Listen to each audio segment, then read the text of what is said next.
Marianne Dourneau. Bonjour. Marianne Dourneau, vous êtes maître de conférence à l'IE de Paris Sorbonne Business School. Vous êtes maître de conférence en droit. Ce n'est pas si fréquent dans les instituts d'administration des entreprises. On va parler ensemble de l'urgence d'une nouvelle alliance entre le droit, la gestion et le management. Et on va prendre comme thème l'intelligence artificielle pour comprendre pourquoi il est urgent que cette alliance se bâtisse. Code is law ou law is code, voilà. Qu'est-ce que ça cache, cette formule, en fait, de code is law à law is code? Alors, donc, cette formule est une référence à un célèbre article de Lawrence Lessig, paru en 2000 dans Harvard Magazine, qui s'intitulait Code is law. À l'époque, donc, ça faisait référence à Internet, et Code is law signifiait que le code, c'est-à-dire le code de programmation, impose sa propre normativité. Autrement dit, que ce sont les avancées techniques, technologiques, qui s'imposent au droit et qui, en quelque sorte, font la loi. Eh bien, c'est la même chose avec l'intelligence artificielle. Jusqu'à présent, on est resté dans une phase de code is law, c'est-à-dire que c'est l'intelligence artificielle qui s'est développée et jusqu'à présent, le droit est resté en marge de ce développement. Alors certes, il a pu intervenir, mais de façon assez ponctuelle, en prenant par exemple des principes éthiques, mais ce sont des principes non contraignants, ce qu'on appelle de la soft law en droit.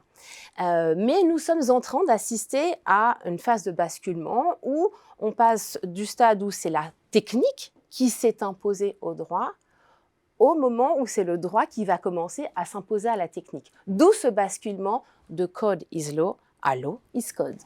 Alors, pourquoi précisément, si on met le focus sur l'intelligence artificielle, il devient essentiel que la loi, law, prenne le pas sur le code? Eh bien, parce que l'intelligence artificielle est partout. Pour ne citer que quelques exemples, dans la finance, avec le trading algorithmique, en matière de santé, il aide à poser des diagnostics, à analyser l'imagerie médicale, dans les transports aussi, avec les véhicules autonomes.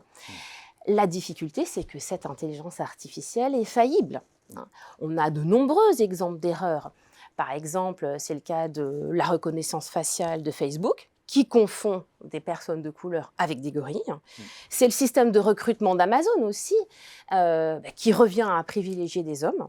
Et puis, dans certains cas, ces erreurs peuvent être mortelles. On a le cas avec un accident mortel provoqué par un véhicule autonome Uber.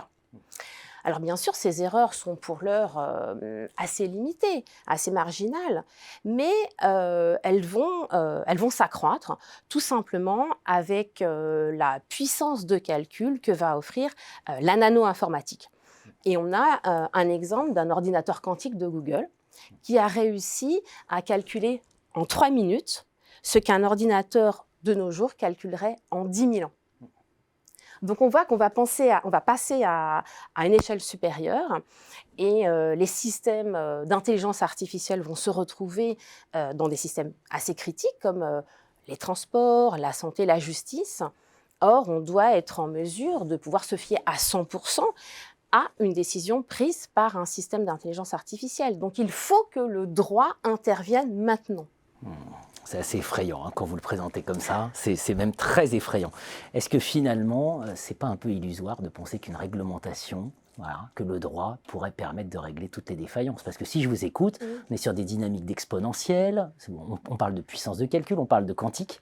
Le droit, c'est lent, le droit, c'est lourd. Voilà. Oui, le droit, c'est lent, c'est vrai. C'est la raison pour laquelle le droit n'est pas intervenu immédiatement.